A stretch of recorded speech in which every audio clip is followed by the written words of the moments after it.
The awakening world. And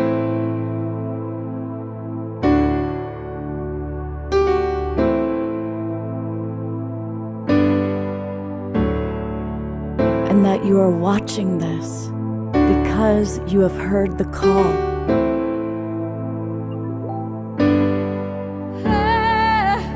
We can start right now by opening our hearts and minds.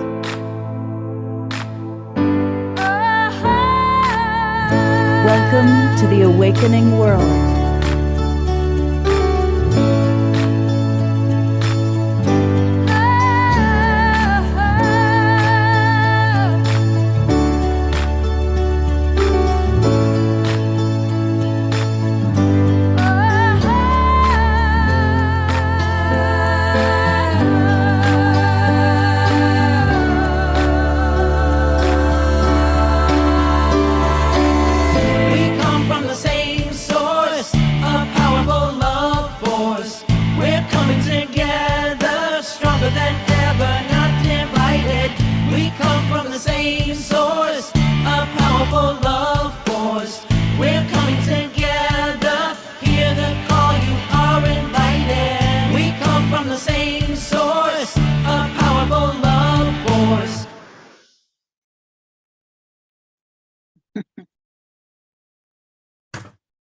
Welcome, everybody, to a very special edition of The Awakening World, January 6th, a date that brings up a lot in people's minds and consciousness. And what we want to do is really give it a beautiful spin in a very global peace tribe way of how we can come together as opposed to polarize. And this entire program has been put together by the wonderful Christy Michaels. And Christy, we are live on Facebook. I was able to quickly get that going. Thank you. So to tell us all about really why we're here and to welcome all of our guests, I'm going to turn over to Christy. She is a passionate, dynamic woman. Many of you know her wonderful work with Mary Magdalene and really getting that part of our awakening going. But tonight, she is here to really help us to come together and to really heal. And so to tell us more about the show and to welcome, here is Christy Michaels. Hi, thank you so much, Scott. I have loved so much. Scott and I are old friends, and the work that he's done to build a global peace tribe so that we can really bring forth the ideas of compassion and healing and kindness and cultivate a culture of kindness, which is what we want. And I want to give out a special shout out and welcome to our people from the January 6th rally. These are the people from the mobilize.us. They are the boots on the ground, knocking on the doors, talking to people. And I just imagine that sometimes you would open the door or somebody would open the door that you would be greeting them to talk about whatever political election you're working on. And you might get hit by, whoa, some polarization or some very unhealed thinking. And we're here to support you. We are so grateful that you're willing to go out there and be on the ground, working in the communities, elevating awareness about keeping democracy happening. And so we are here to support you with ideas and stimulations about how to present yourself in such a mindful and peaceful way that becomes super attractive and helps to create a healing and brings us together rather than divides us. So we have some amazing people on board with this, because when I put out the theme of this, we were looking at, we need to speak up. And Scott, you can chime in here with me. We have been seeing a 1,000% increase in anti-Semitic rhetoric. And then we also saw the voter suppression of African-American votes with 1 million votes suppressed in Georgia. That was revealed by Greg Pallas's work, investigative work. And so this is really important to begin to speak up to what we do want rather than what we don't want. And so what we want is a shift in the collective mindset by taking a stand for justice. So we have Antoinette who is here with us, who is all about taking a stand for justice. And then we have promoting a shift, a vision that attracts people to build a culture of compassion and kindness, because we are the ones we are waiting for, right? And then we want to become change agents, and everybody has their inspired action to do. So I'm so grateful for all the people, Ari, Moshe, and Elmashar, and everybody. Anyway, Scott, I'm going to let you chime in a little bit with your telling us about who and all and why you're so committed to a compassionate culture. Okay, well, first of all, I just want to acknowledge the other people that are with us live. Our wonderful beloved brother, Omar Shar, and of course, already Antoinette Hall has been introduced. And we're going to have wonderful music from Ari Marche Wolf and Andrea Lieberstein, who is doing wonderful work. I'm going to learn about the work that she's doing tonight. Yeah, and mindfulness. Yeah. All right, and we're going to do a mindfulness meditation. And as always with Global Peace Tribe shows, we're going to mix speakers with music, with meditation, and then we're going to have a whole conversation with all of you. So I want to really invite people to turn on their cameras. In about 45 minutes, we're going to open up a panel discussion, and we want to hear from some of you. And so this is going to be a very interactive show. And as always, also for those of you in the Zoom room, put your names in and let us know where you are geographically, and certainly give us your comments. And I will primarily be reading and sharing some of the key comments, and then helping to facilitate the conversation. Global Peace Tribe, for any of you that are new, and I know we've got some new people with us, we're multi-denominational. We do not promote any particular political party or political persuasion, but we're all about oneness and really learning how to honor different ideas, different beliefs, and to always be respectful. And certainly, I guess what I'd say is that I have a lot of sadness over the incredible polarization that has taken place in our country. And now is a time that through Global Peace Tribe, I guess if we have a mission, it's to bring people together and to stop the polarization. So we welcome people of all races, faiths, cultures, beliefs, taking the time to really listen to each other.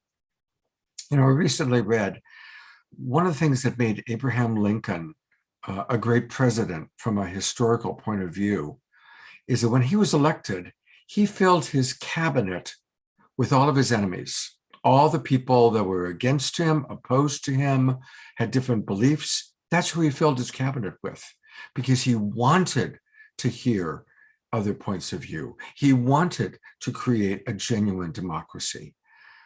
And in this time of social media, where the algorithms find out what you like, it'll just keep sending us more of what we already have written or I'm already read. So it creates an echo chamber. So for example, if you're pro-Trump or anti-Trump, it's going to send you more and more and more of whatever it is it's seeing that you're already looking at. And this helps to destroy our ability to critically think, because we just keep getting input of what we already believe. So we want to open it up and really learn how to listen to someone who has a different point of view, how to open our minds and not just identify Black person, heavy person, white person, or whatever it may be, but to learn how to see all of us as beautiful, divine embodiments, human expressions of the one divinity. So I guess that's what I'll start with. And Antoinette, I always love what you have to say. This is one of our absolute favorite regular guests who I met through the Global Peace Tribe. And Antoinette is tireless in her social activism. We're going to learn about her organization, Stand Up for Justice, a little bit. But Antoinette, what comes up for you when you think about January 6th and healing America and what we need to do? Well, I'm glad you brought up that question and the topic. And it was interesting, as I was going through my meditations and my transformations this morning today, I tuned into Greg Braden, and there was something that he said that really, really, really, really stuck with me. And that was something about this shift that's kind of happening now, especially after the pandemic that we're all coming out of. The world is changing right now, and there's this thing to fight. It's fighting for our attention. They're fighting for our thoughts and our values and our beliefs. So it's like they're fighting for either going to go as blacks against whites, or the anti-Semitism, or left against right, or Republicans against Democrats, or all these different things. It's always this whole us against them. That is what the media has been pushing on us day in and day out. It's like to the point that they're not allowing us to be able to think for ourselves, to be able to sit there and choose who we would want to sit there and spend our time with. I don't have to agree with every single person, because according to the Urantia book, there are no two human beings that will ever see alike or think alike. And there's times when I get political that people, I'll be on one side 1 minute, and then the next minute I'm on the other side. So it's like, are we going to hate each other today and then we get along again tomorrow because we've had different issues, different views regarding our personal beliefs, whether it's the vaccine or whether it's politics or whether it's what happened at January 6th. So all I know at this point, and what I saw, like, especially on the news the other day, because I'm trying to go through healing. And this is not healing, for everybody else who's going through healing. I'm seeing a lot of women going through a lot of healing right now with this rise of divine feminine. And it is not healing when I turn on the TV and I'm looking at the news and I'm sitting there watching them infighting constantly.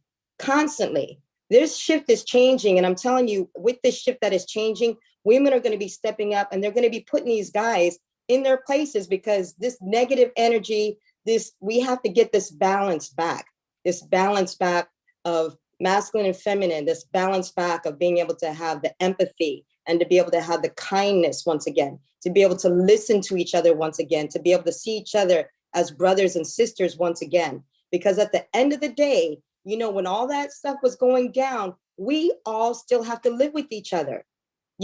So while everybody was fighting and I was seeing all of this drama unfolding, even inside my own neighborhood, I still got to live with these people, and they got to live with me. So what are we going to do? Are we going to sit there and continue being against each other, or not finding ways to be able to get along? Or are we going to find ways to come together? And I'm finding ways to come together, because we're just at this point moving forward in 2023. It's like, what can we do to sit there and move humanity forward? How are we listening to each other? How are we responding to each other? And how are we coping with one another?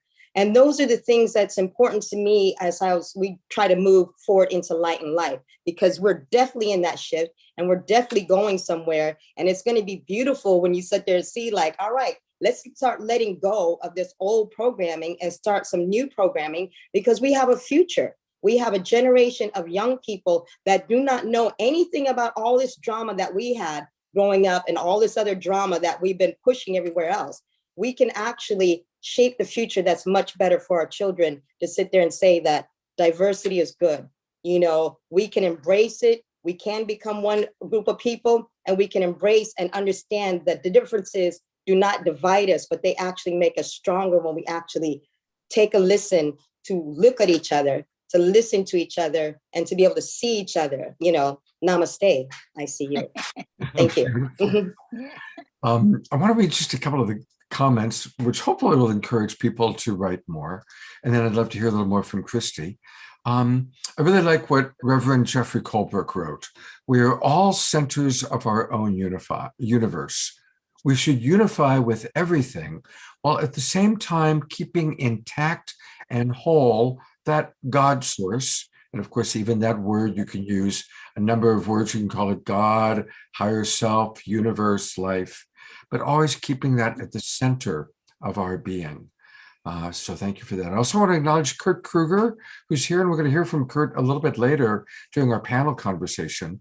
And he's pointing out the Daily Stoic podcast, all about the historical perspective.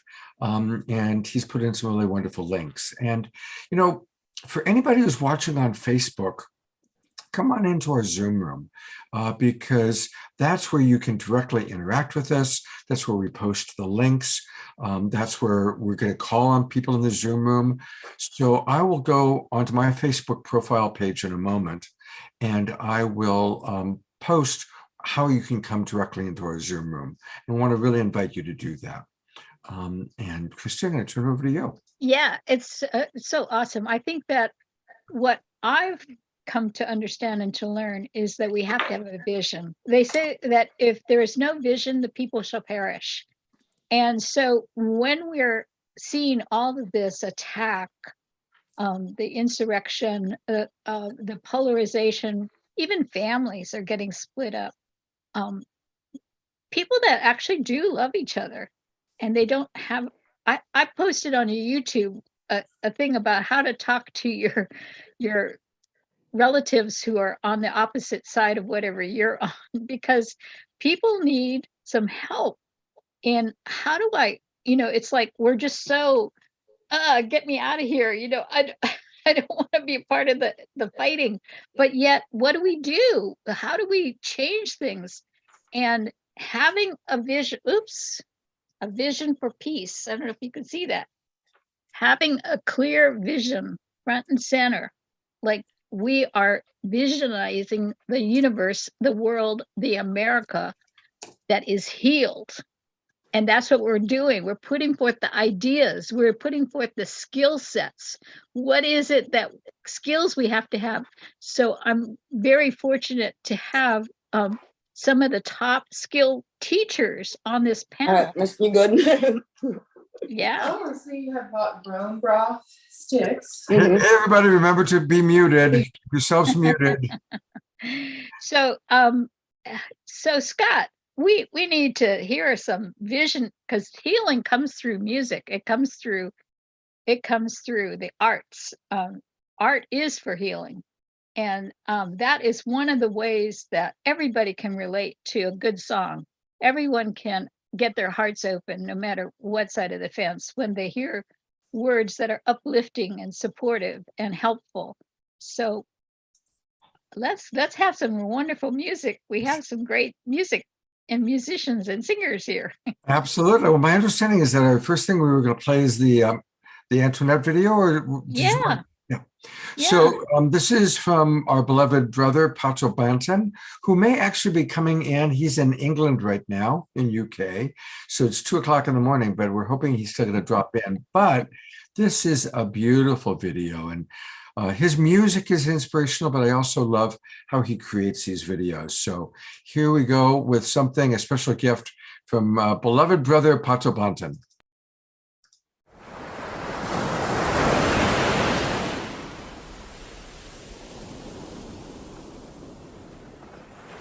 We are on, we are on, we are on.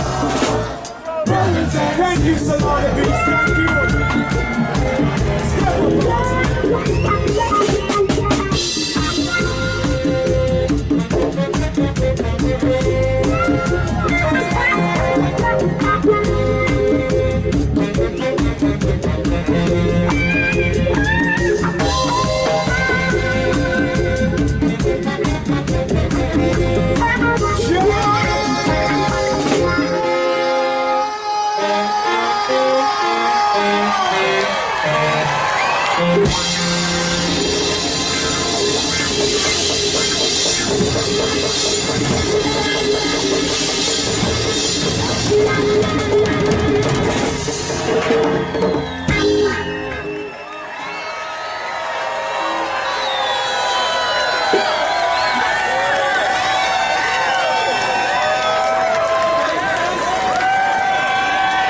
So how you feeling?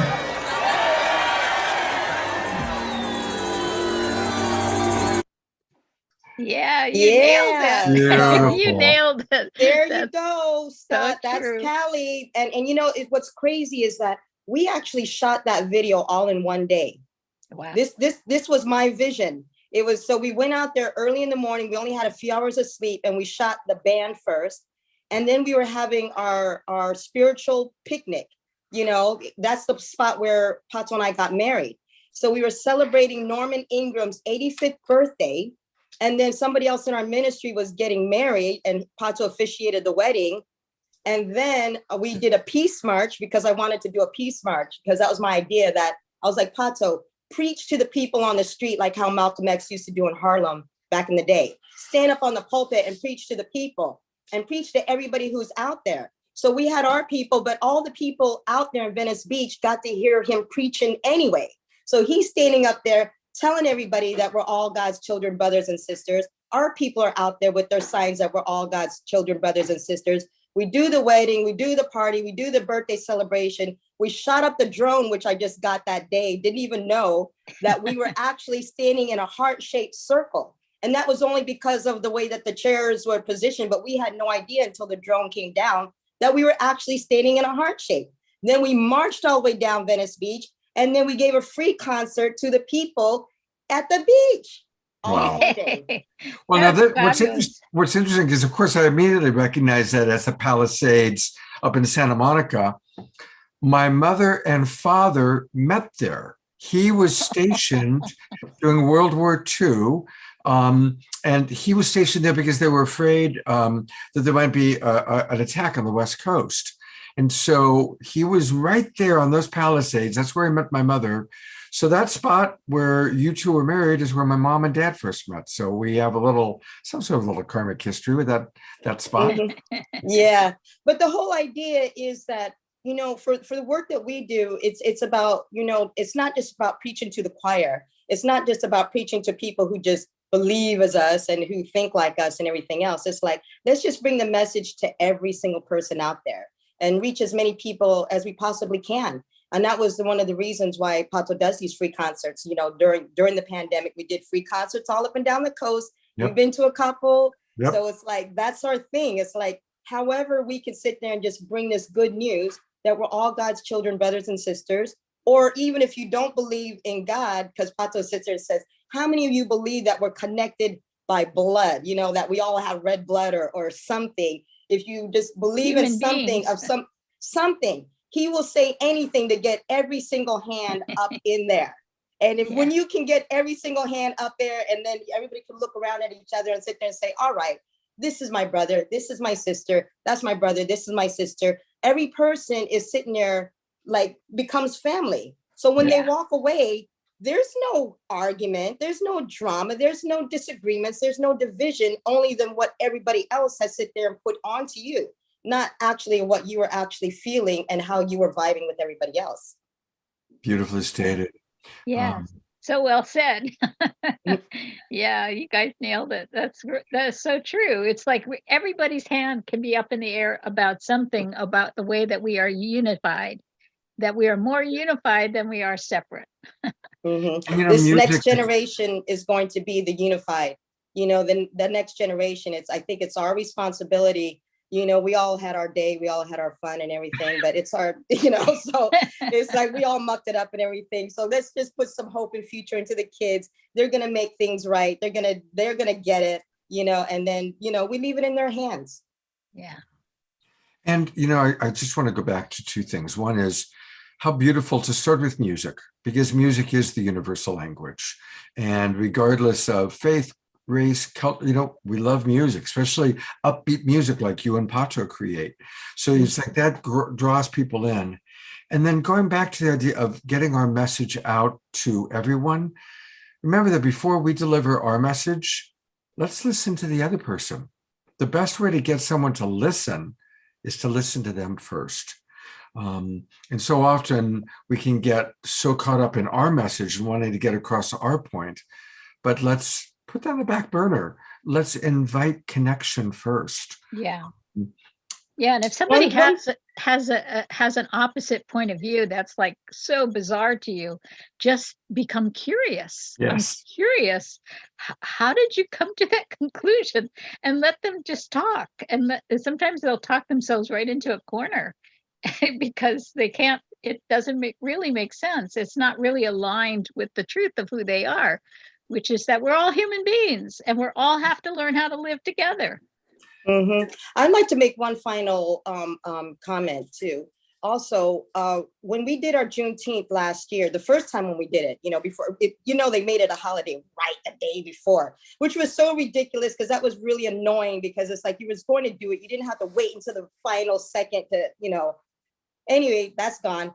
But the point is, when I was looking for sponsors to host our event, and because of where we live, there's not a lot of Black people who live in like Elsinore, So we went around. Our biggest supporter was Hell's Kitchen because we had done an event with them before, and everybody assumed they're like, "You're gonna play up at Hell's Kitchen?" That's where all the Trump people and the flags and everything else, because they had a Trump rally. I was like, "Yes." He asked us to come and play. Why would we not go and play there? If anything, I want them to hear the message that we have as well, too. So we went up there, they looked at us and everything, because we were the only Black people there on that particular event. But once we started singing and playing and we got a chance to sit around and just talking with people, we had so much in common. Yeah. I cannot tell you how many people invited us to dinner. and we sat around the campfire.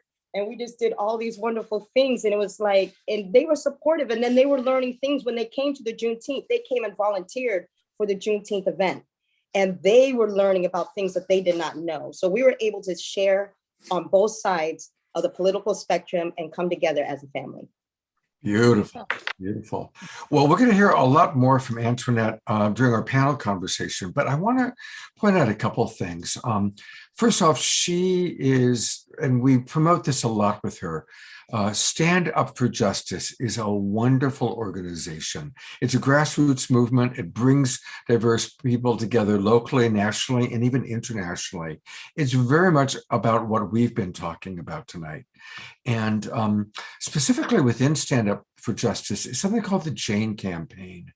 And it was founded by this woman that's a good friend of Antoinette's, whose son was constantly in danger. And look at this image for a moment, having to carry a sign that says, "My son is big, Black, and autistic. He does not respond to verbal commands. Please don't shoot him."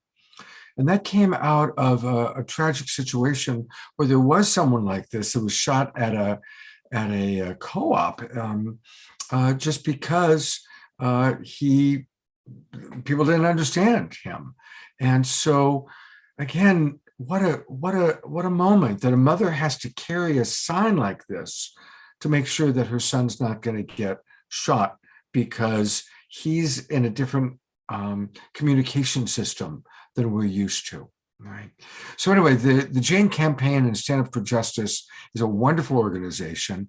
I've donated to it many, many times, and I want to encourage everyone to please support Stand Up for Justice. And you can easily donate by becoming a Patreon member. You can donate with PayPal. And I'll bring Antoinette back up. Anything you want to add about Stand Up for Justice, Antoinette? Yes, I wanted to add an update because I haven't had a chance to update. I've been so busy with so many things. Remember, I went to Africa and all this other stuff. But here's the update since we are doing the MLK Day. We had brought to Riverside County Sheriff's Department the additional registry that I had learned after I've gone up to Portland, and spoken with the cops about this program policy that they had, where they can, when they get called to a home, instead of coming over, this is what would happen with Jane. The police would come, we would call them Popo, they would come and they're thinking that something is amiss. And, and then they would just call on other authorities. But the issue is that when you get called to the home, you actually want to know that this home is, you don't want to come in there guns blazing. And every time so many people have said, please, if you're going to come to this house, it's like we're having a situation, don't come with any weapons, don't come with any guns. So that way, if we can mark the address. So this policy is called additional registry, and now it's already in Portland. Riverside County has now adopted it, as well as the blue envelope policy. We haven't made the announcement, but what I'm trying to do is that we're trying to get it for San Diego County, Los Angeles County, and then eventually for a bill for the entire state of California. So this is from taking it from the streets, because I'm not really a street marcher, but we were actually in the streets because people were marching, but we were just trying to ensure that there was going to be safety and no violence or looting or rioting was actually going to happen. So this actually started our conversation with the police department, and we've been continuing this conversation for the last couple of years. So now it's really about education and like bringing it to the people, letting people know that, you know, the police are there to protect us and we can call on them when we need them, and then to check and hold them accountable from when something does happen. Because, you know, we all got to live with each other. Bottom line, we all got to live with each other. So figure it out. Well, thank you so much. She's going to be back for our panel conversation. We've got Andrea Lieberstein coming right up. But one last thing, people have been asking, where do they get more Pato Banton music? We really love Pato and Antoinette's music. So I put the link into the chat box, or just go to our favorite way of getting music, which is Bandcamp. And if you go to Bandcamp, and there we go. Pato Banton Official is where you'll find him on Bandcamp. And he's got so many wonderful albums. And who knows, he might even drop in from UK. We'll see if he pops in with us. So thank you, Antoinette. We'll see you in a few minutes for our panel conversation. And I'm going to turn it back over to Christy to introduce Andrea. Yeah, thank you, Scott. I wanted so much for everybody to meet my friend Andrea Lieberstein, because she's the author of a book called Well Nourished. And people oftentimes will say, I'm one person, what can I do? Well, this is an example of one person and what she did to change a whole entire system.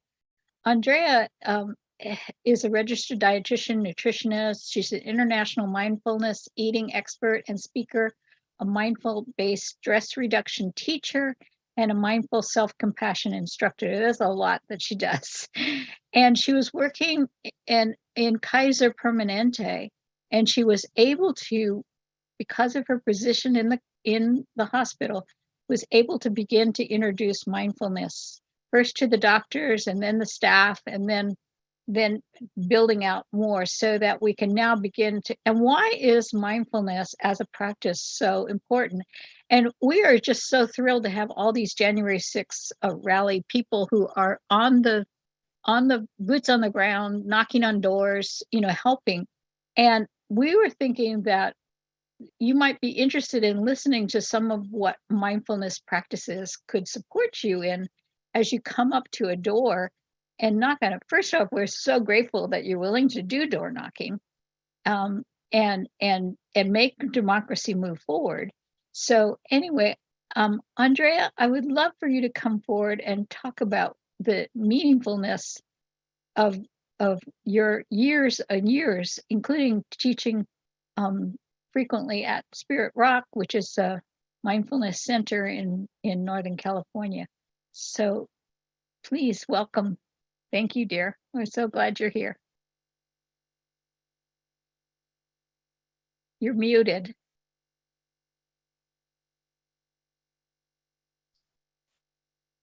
There you go. Yeah, thank you, Christy, and everyone. Thank you so much for inviting me.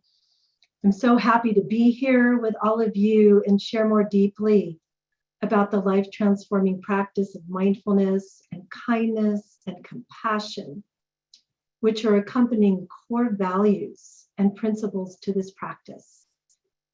I'll also share, as you asked me, to share briefly about the inspired actions I led in the early 1990s that helped lead to the widespread adoption of mindfulness-based stress reduction programs at Kaiser Permanente in Northern California.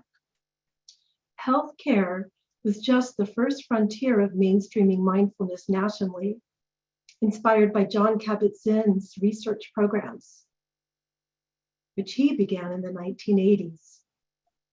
So it was a PBS special in 1993, Healing in the Mind series, some of you might remember it, that featured mindfulness-based stress reduction, been supported by research. There were some great results happening about what a difference this makes in people's lives, physically, mentally, so many ways. And this program put mindfulness into our national awareness. And Kaiser was quick to wishing to support such a program. So I was at the right place at the right time with the right heartful intention and experience with mindfulness meditation. I had a personal practice, was going to retreats.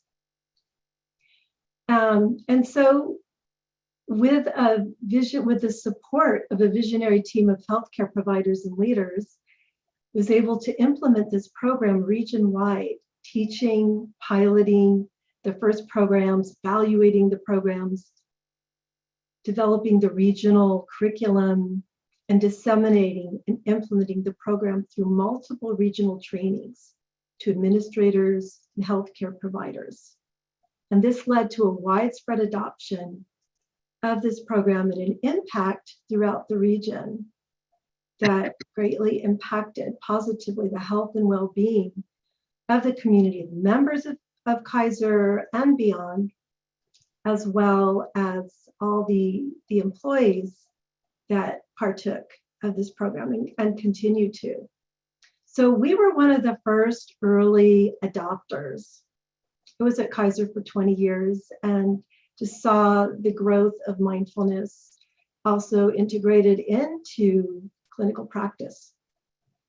So since the early days of healthcare, research and applications for mindfulness-based practice and programs have grown exponentially in our society, from healthcare, including mental health, education, schools, universities, corporations, prisons, and government.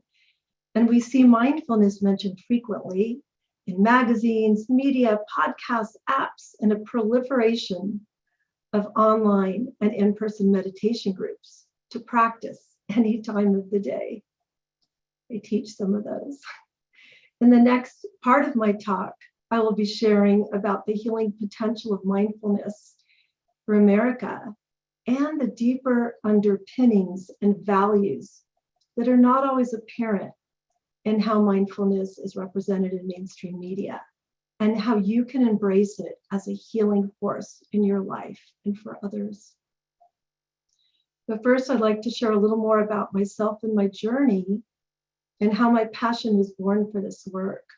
I'm a Buddhist, an integrative dietitian, nutritionist, meditation teacher, and a well-nourished coach based on the principles in my book, Well Nourished. I'm a retreat leader, and I train teachers and individuals in mindfulness and mindful eating, self-compassion practices, ecotherapy, yoga. And I recognize the shared universal truth of goodness at the root of most all traditions. I'm a lover of nature, life, dance, celebration, creativity, family, friends, community, and feel connected to and value the whole human family and our Mother Earth who sustains us. I feel and shed my share of tears when I read the news with an open heart and witness the rising of hate, polarization, and divisiveness.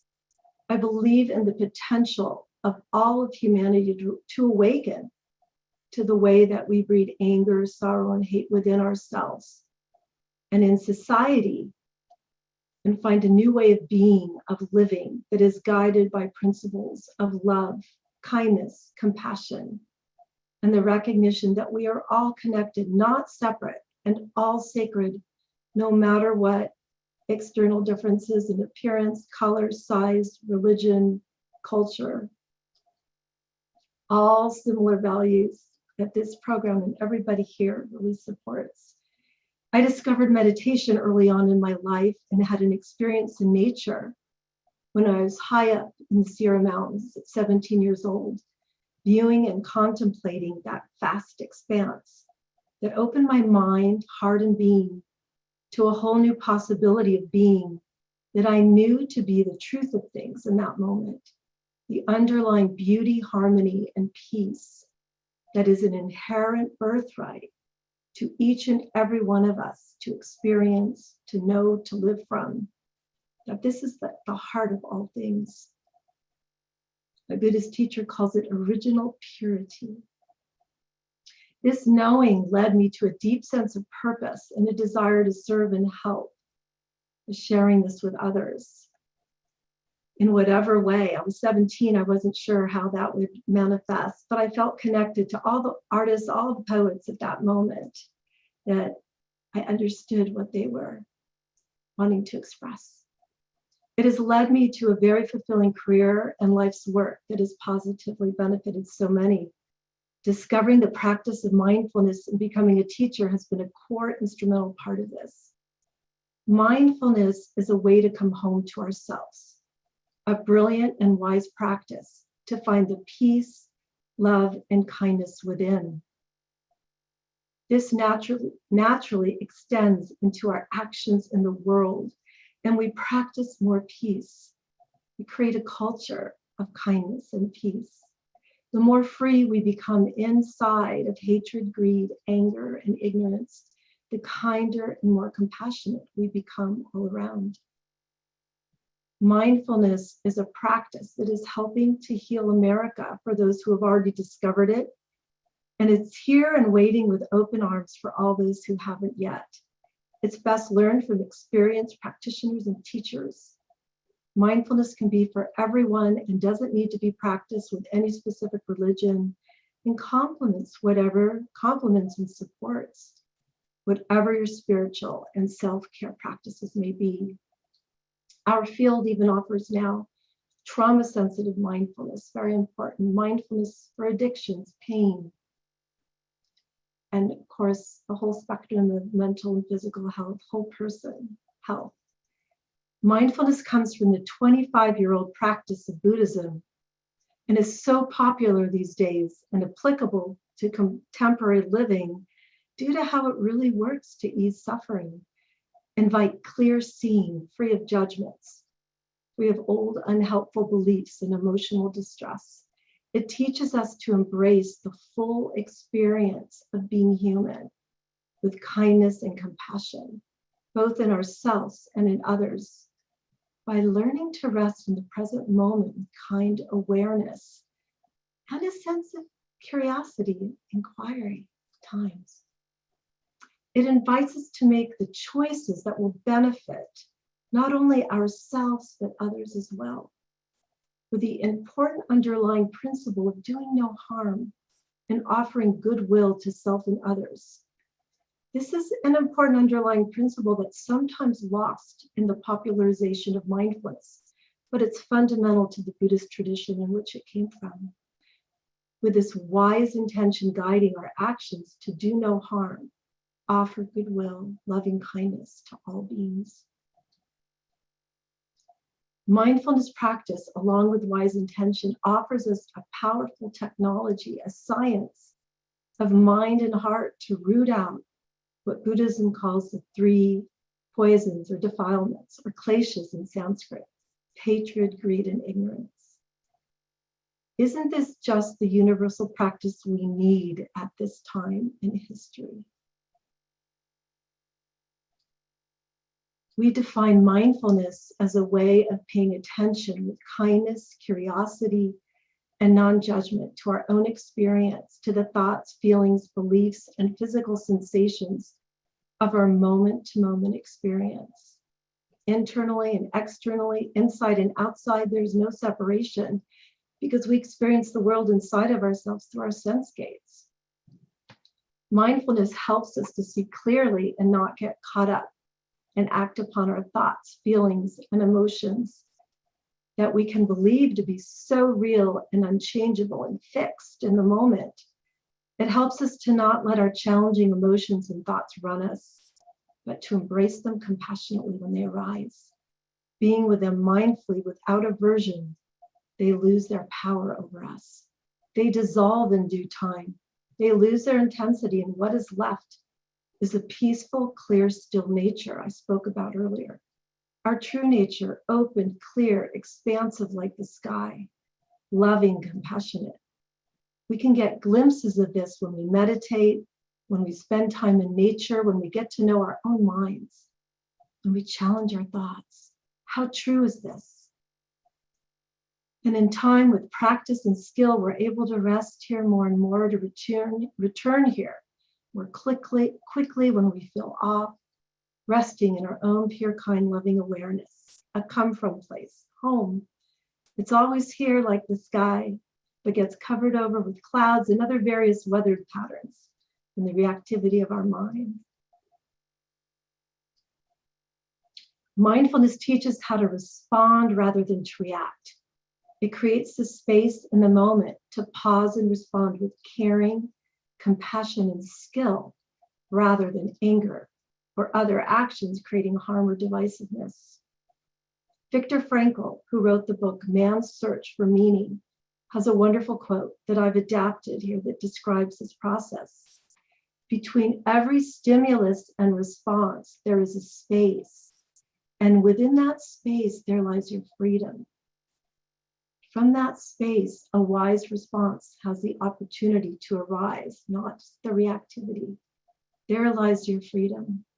That space is from the mindful pause, the mindful check-in, where we kindly meet what is present, thoughts, feelings, reactions, the sense of curiosity and kindness without getting blindly caught up in them, but seeing clearly the flavor of what is informing our moment.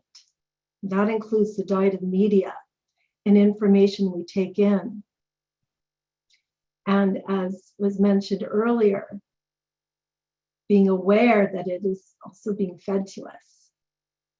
So where are we putting our attention? The mindfulness helps us see through the false thoughts and beliefs we thought were so real, and to not project out our discontent, sadness, hurt, rage upon others. Then we can disidentify, not disassociate. That's different. No, we can make the kind choice. I like to call it the nourishing choice. What's the nourishing choice right now? What is beneficial to myself, to others, to myself and others? What is kind and does no harm? This is wise intention. So beautiful and so simple. And if we as a human family let these wise, kind intentions guide us, get to know our own minds through mindfulness practice, we can all help begin healing America, healing the world. We can all check in and see what is the inspired action that you want to take. Ask yourself, how can I best serve and make a difference? And I know you all are already, each one of you, just by the fact that you're here making a difference. As for a result of those regional trainings I mentioned at the beginning of this talk, and that early adoption all those years ago of mindfulness, at that time, 16 Kaiser facilities began to offer the program. And beyond, the number and structure has varied over the many years and grown well beyond our region. The fact that a major medical center adopted mindfulness helped bring awareness and inspire other centers as well. And it has impacted positively the health and well-being of countless thousands of members and of our communities. You can bet they're healthier, wiser, a little wiser, kinder to themselves and to others through this practice. Once again, ask yourself, what is the inspired actions I wish to take? What is mine to do? And I'm going to lead us in a very brief mindfulness practice to tune into what might be an inspired action that we want to invite at this time in our lives. So let's take a nice deep breath. That was a lot of words. You can close your eyes or have your eyes open with a soft downward gaze. Feet flat on the ground, finding a comfortable supported posture, resting your hands on your lap. Taking a few deep, relaxing breaths in and out.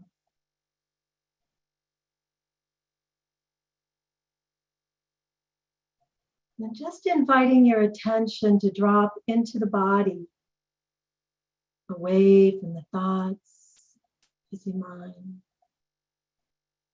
Just resting in kind awareness of the body, noticing what's present, feelings, sensations.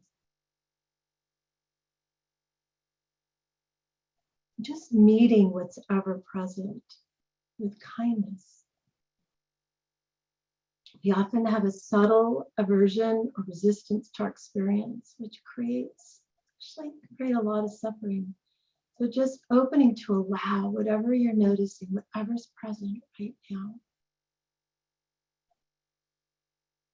Noticing the breath in the body.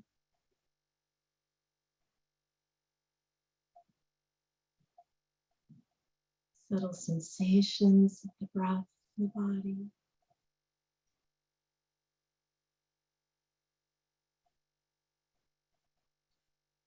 Your mind will wander some. That's perfectly natural. That's what minds do. We notice with mindfulness and awareness. We bring attention back to the breath. And now I want to invite you to bring awareness to the center of your chest, to the heart center. Noticing the movement of the breath, the area of the heart. And if you like, you can put a hand over your heart. Feeling the warmth and kindness flowing from the hand, the heart. Just inviting the warmth and kindness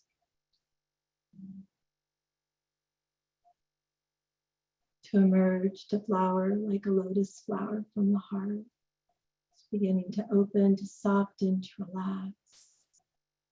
And relaxing the body, relaxing the mind.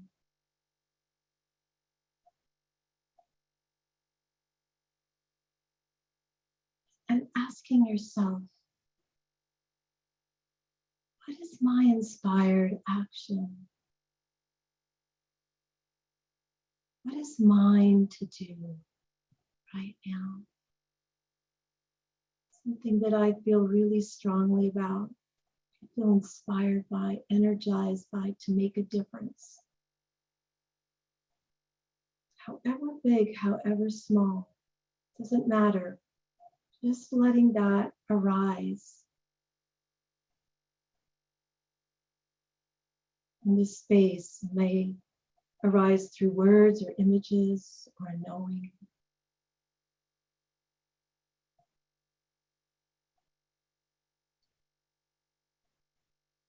Just seeing that really clearly, what that action is.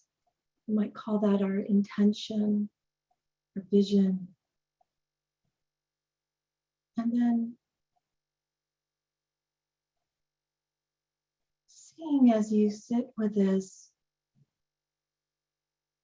what might be the steps needed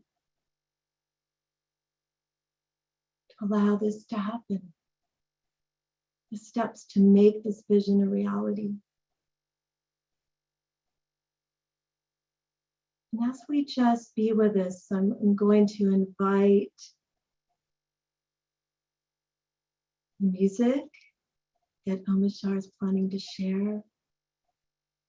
And we can just let the music support us as we sit and allow this vision to become stronger and allow whatever steps might be needed to support this. It's one step at a time creates our visions. It might be a resource that you need, more information, people, community. And the more concrete, more grounded in time our steps are to creating this inspired action, the more bounded it's happen. So just enjoy for a moment whatever arises and make a note you can remember. Take some time being with it.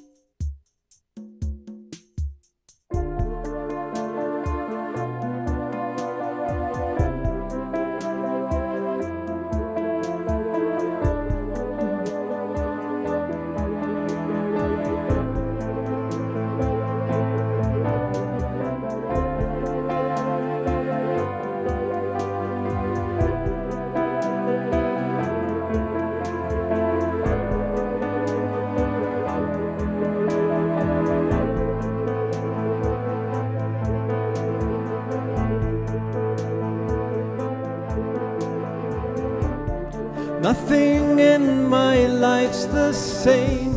It seems my world is falling into the dust that gave it birth. Empty feelings find me deep in contemplation, waiting for the rise of Mother Earth. And we all know what we've come here for, and we all feel that our hearts are true. And together we will make it home, and we'll trust to love once more.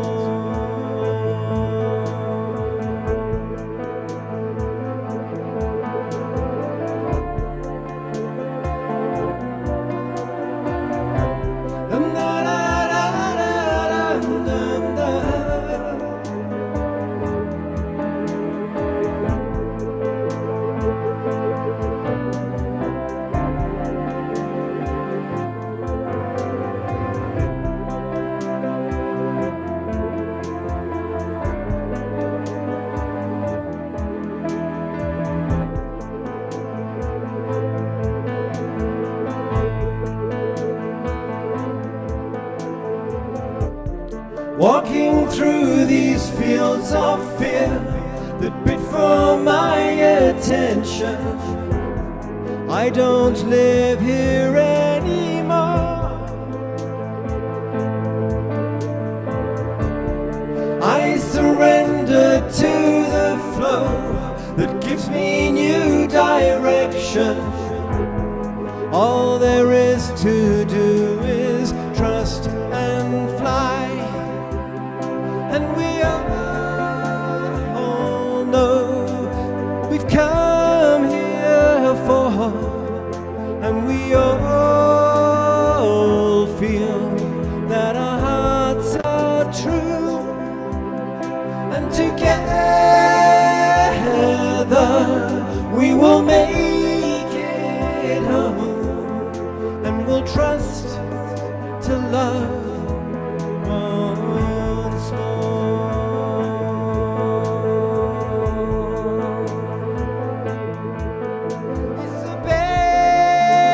Isabemos, alocabinimos, es sincero nuestra corazón. Lograremos ir a casa juntos, confiando otra vez en el amor.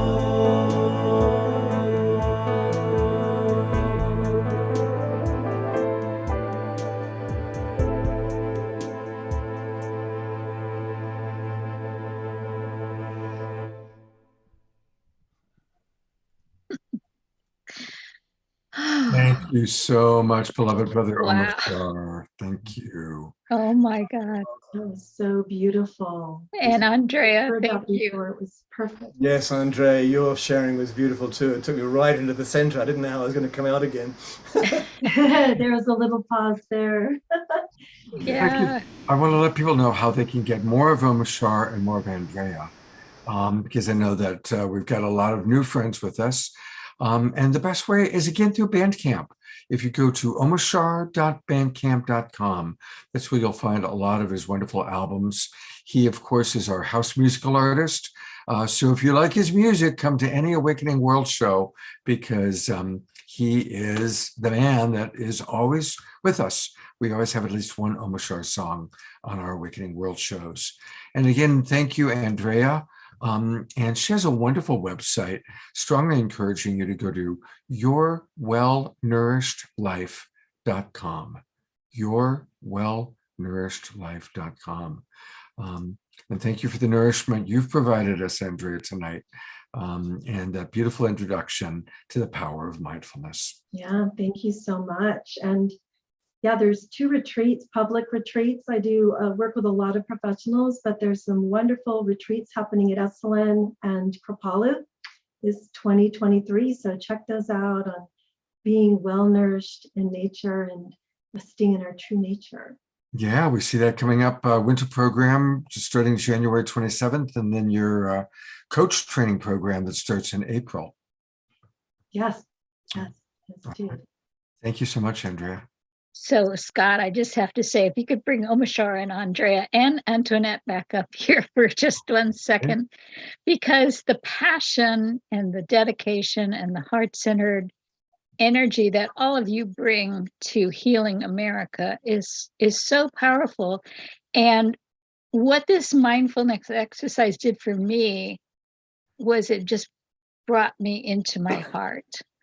Once I was in my heart, they now say that the heart has more neuron receptors than the brain. So the heart is wise.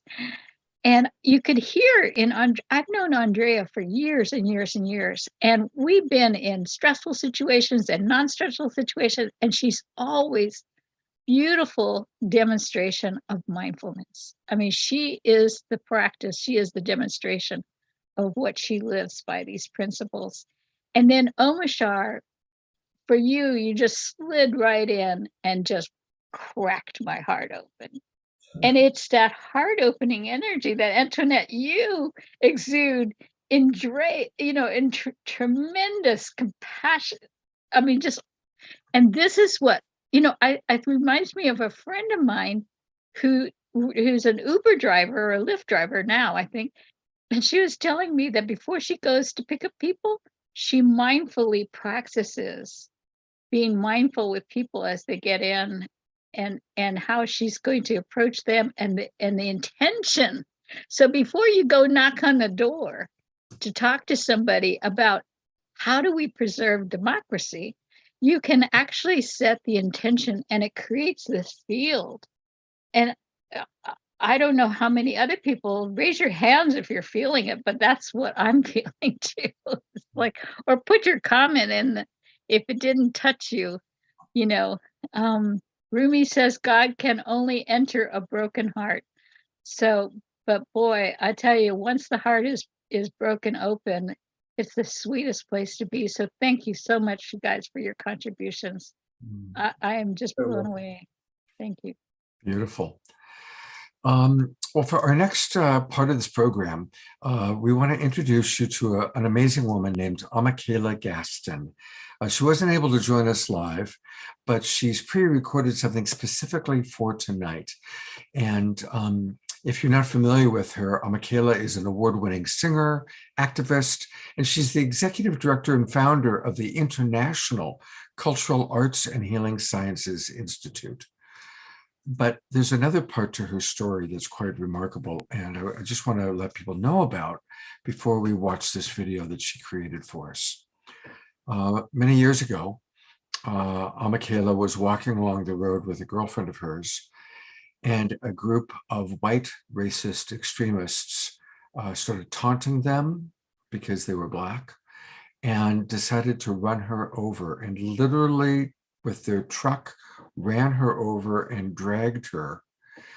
It took her years to recover from her physical injuries from this terrible racist attack. But rather than coming out of it bitter and angry, she dedicated the rest of her life to exactly what this show is all about: healing. And so she's an incredible woman. She's been on the Awakening World and Global Peace Tribe shows many times. And I'm really, really grateful for what she created for us. So here is a very special message from Michaela. Good morning, my beautiful family. Oh, how I love to be in community with you in breath, sound, rhythm, and heartbeat on this beautiful gathering in honor of healing America and the world through peace, forgiveness, and love. My name is Michaela, and I'm so honored and blessed to be with you all here today.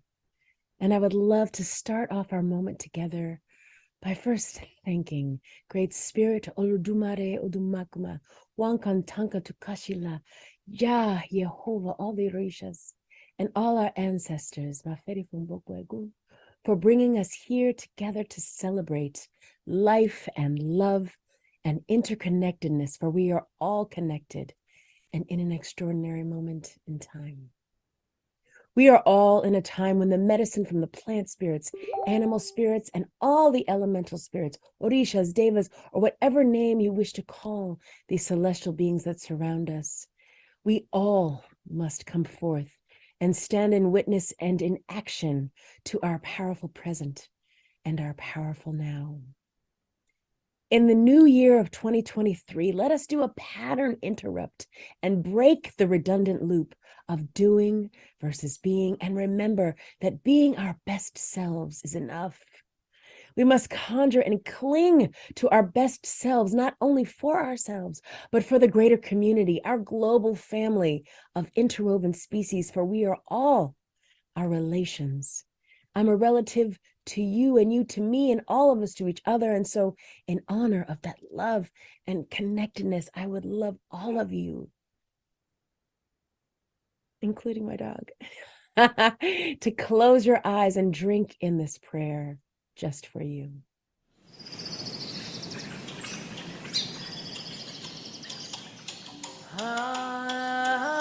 Bless you.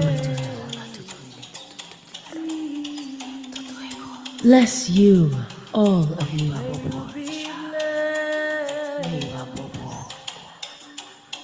May you feel the blessings of the earth around you. May you feel the blessings of your ancestors surround you.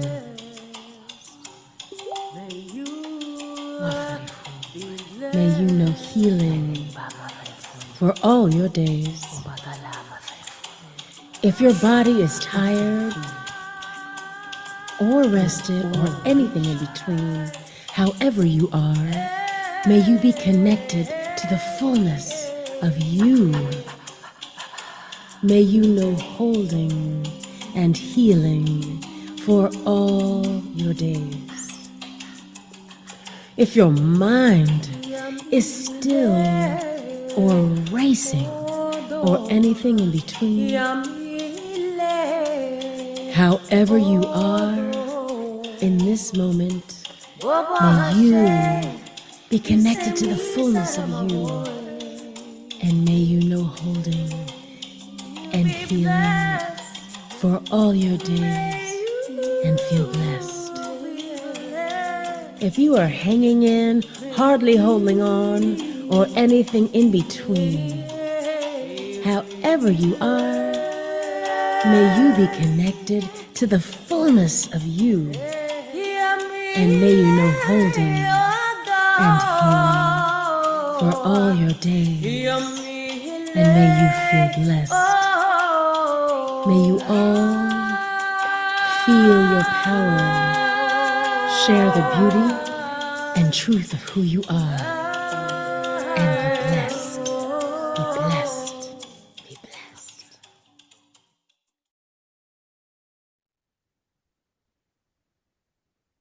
And in this grounded state, I would like all of you to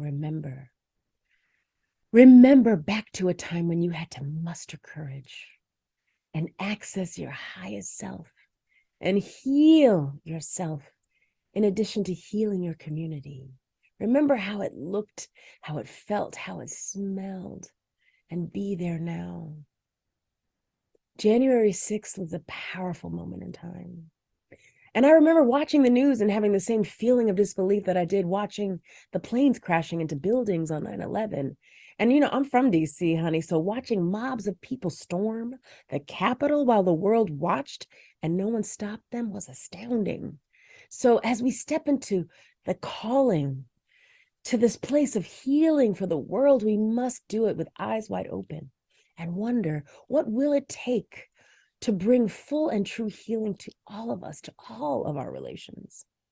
We know that it must take a recalibration of power and privilege to bring about inclusion and belonging, but are those just pretty words? Do we know what it takes to wholeheartedly take on the fullness of that charge.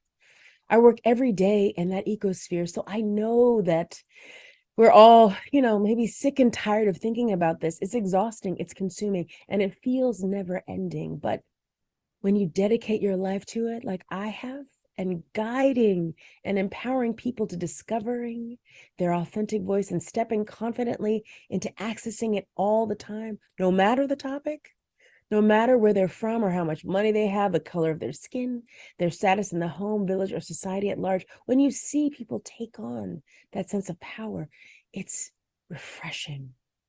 It's revitalizing. And, when I serve overseas as a cultural arts ambassador for the State Department, working with refugees and those whose social, cultural, and political situation limits their freedom and ability to access and express their authentic voice and opinion, I'm reminded of the global cost to all of us, having our voices and actions hindered because of institutional and systemic oppression. It's soul crushing.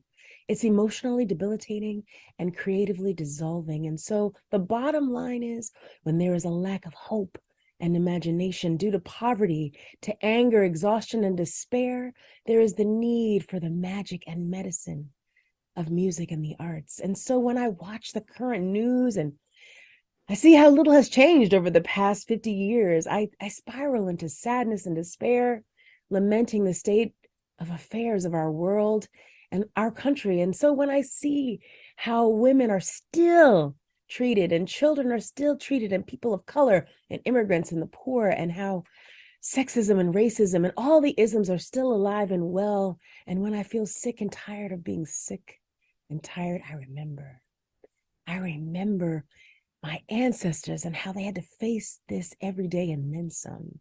Yet they stood strong and powerful and carried on so that I can be here today, and I am their legacy. And so I have to remember to carry on and be beyond. And we are called now to claim our bigger selves and be beyond. And so the time is now to live our fullest lives and contribute our fullest selves, no matter the cost, with joy and openness and using all of our senses. One of my most favorite quotes is by Helen Keller, when she said, "The best and most beautiful things in the world cannot be seen or even touched. They must be felt with the heart." And so I say to you, feel with your heart, with the start of this beautiful new year, 2023, the change you want to be.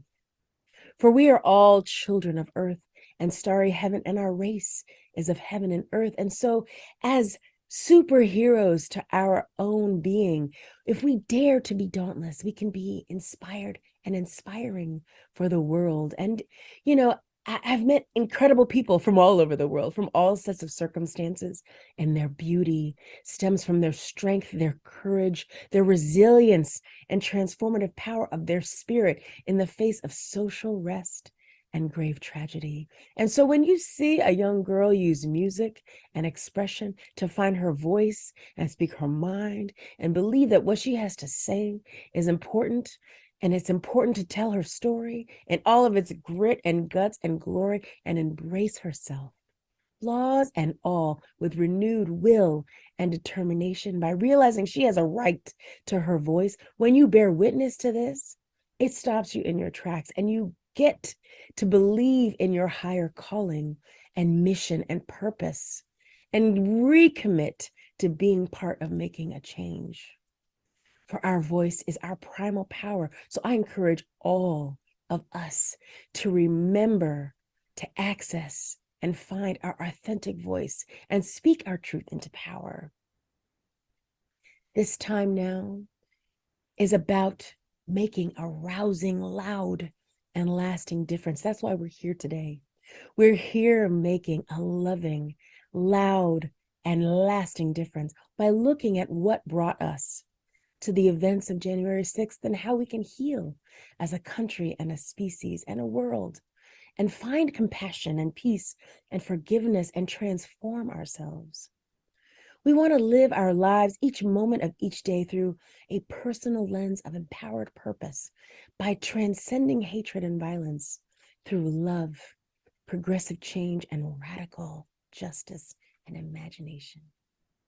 I believe in the power of the music and arts' advocacy and the dire need for new cultures of equality, diversity, belonging, and inclusion. And I believe that we, as trailblazing artists, frontline activists, and global healers, can explore and create and conjure a communal vote for a creative-based leadership and economy, which can foster a more sustainable world infused with greater tolerance, freedom, and compassionate understanding.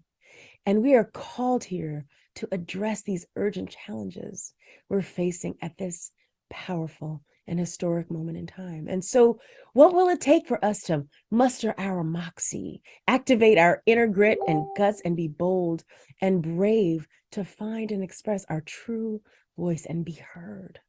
To embrace transformation and live dynamically by accessing our own authenticity each moment of each day. And not only that, to inspire others to step into that as well and live our purpose empowered and transcend daily with love and joy, no matter the trials and tribulations. What will it feel like to finally embrace our voice, free our minds, speak to our soul's essence, and unleash our true purpose, and bring forth our powerful present, and embrace our own healing force that holds the power to uplift and transform all of us? For I am a relative to you, and you to me, and all of us to each other. And so with that, I wish for all of us love, peace, forgiveness, healing, and a lovely, lovely, lovely year and lovely day.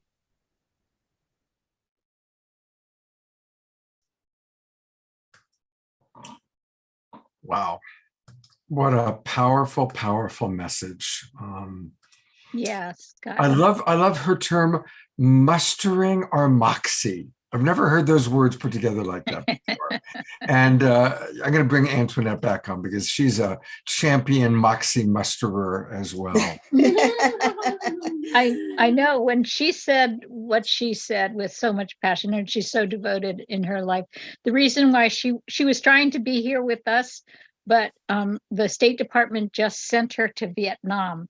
She goes to the hot spots where we burned bridges and we destroyed people's lives, and she's our ambassador that the State Department sends to send music for healing to the Vietnamese people, to the Bosnia people, to the refugees in Syria, all these places all over the world that she goes to, and she brings the healing power of the medicine of her music to these different people. So she was very sorry that she wouldn't be, but she's going to leave us with this amazing treat at the end, which will show one of her songs of her work with the refugees. So you see the hope, because she is infusing them with our love for the values that we hold near and dear to them. And it's a fabulous video at the end that she gifted us with.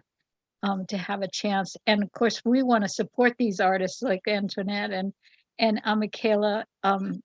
So Scott, please, I didn't mean to interrupt, but I was like, I get so moved. No, that's all right. And I'll Yes. share that a little bit. I'd love to get Antoinette's perspective of what stood out for you, Antoinette, in Michaela's message. Absolutely. Well, basically, she was amazing, and this whole thing about the healing, which is very, very, very important for people to understand, is that she, if you cannot forgive, you will not be able to heal from yourself, and this is something that I'm learning as well too, and you hear people talk about it all the time, is that you forgive the person, you don't excuse the actions, but you have to forgive the person in order for you to be able to heal. Because if you don't, then she would have sat there, and just been in bitter resentment for the rest of her life. That would have caused her sickness, that would have caused her illness, that would have caused her all sorts of, trauma that you have to sit there and fight with just to sit there and try to stay alive. So the best way to sit there and combat any type of trauma is actually to deal with it with love. You know, and I'm realizing that it's like you have to be a whole and complete person, you know, in order for you to sit there and like move on with life. And if you're not going to be complete and whole, if whoever had done something to you and had taken things from you and had hurt you and left you feeling unwhole, you're going to continue throughout life feeling that way. And you're never, ever going to feel like a complete person. And nobody can ever take that power from you, you know? And that's what's really sad, is that like victims feel like somebody else can take the power from them, but they never actually had the power. You always had the power within you. And she's big proof of that. She is proof that she is bigger, and her power is superpower. It is stronger than anything else out there, you know, that this universe power working within her. And she's trying to show everybody else too, you know, that they can have that power too.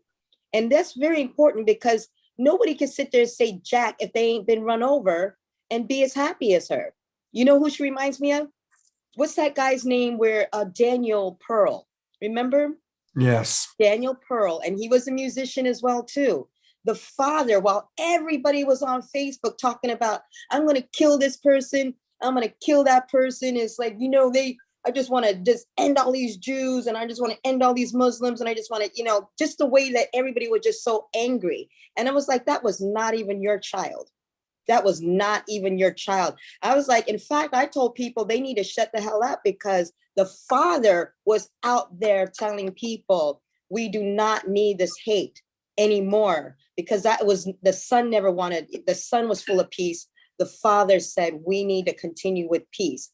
And the father, in fact, started the Daniel Pearl Foundation. And when he started that foundation, what he did was like, let me go to the other side. Let me go to the other side, the same side that killed my child. Let me go to them, especially. So that's the healing that he needed and that his family needed. And that's very important, because like I said, unless, you know, for all these people who just want vengeance and everything else, and even people who are like trying to do things in the name of Black people, it's like, well, hold up. We didn't ask, you know, we didn't ask you to burn down and blow up. It's like, stop it. Yeah. You know, it's like, I understand you're angry, but it's like, if we're not angry like that, we're angry, but we cannot afford to be angry and let that consume us. You know, and they say to be a Black man in America is to be in a constant state of rage. And you see my husband, the amount of things that's done to him, just like what was done to her, you know, she was able to overcome that. My husband has to overcome this constantly because he's a Black man. You know, he's going to be on the bottom totem pole, the same thing with the Black women. So it's a constant battle and fight for them. But in order for them to be able to live and survive, they've got to see the beauty and the goodness of everything else while still delivering the truth. Because if you don't deliver the truth, they're never going to be able to sit there and achieve any type of peace anywhere, because they weren't acknowledging that there was something that needed to be fixed. You know, so she's a godsend. What a blessing. And I'm so glad that the government is doing something like that. That's something that's worth spending money on, you know? Yeah. I want to open up to a few other voices. Yeah. And speaking of peacemaker, one of the great peacemakers is with us, is Kurt Kruger. So welcome, Kurt, to our conversation. And I'm really appreciating some of the wonderful things you've been putting in the chat box. And I'd love to just give you a chance to share for a minute or two what you'd like to share with our audience tonight. Well, what was just expressed about this idea of hate basically just keeps on breeding hate. And when we can do this forgiveness, the first one gifted with forgiveness is the one forgiving. The second one is actually the one who gets that forgiveness and others. I put into the chat the most dramatic example I have ever seen, and I have never had anybody counter the idea that it was the most powerful exhibition of love and forgiveness they had ever seen. Now, Anita Sanchez, who's a dear friend of mine, also wrote a book called The Four Sacred Gifts.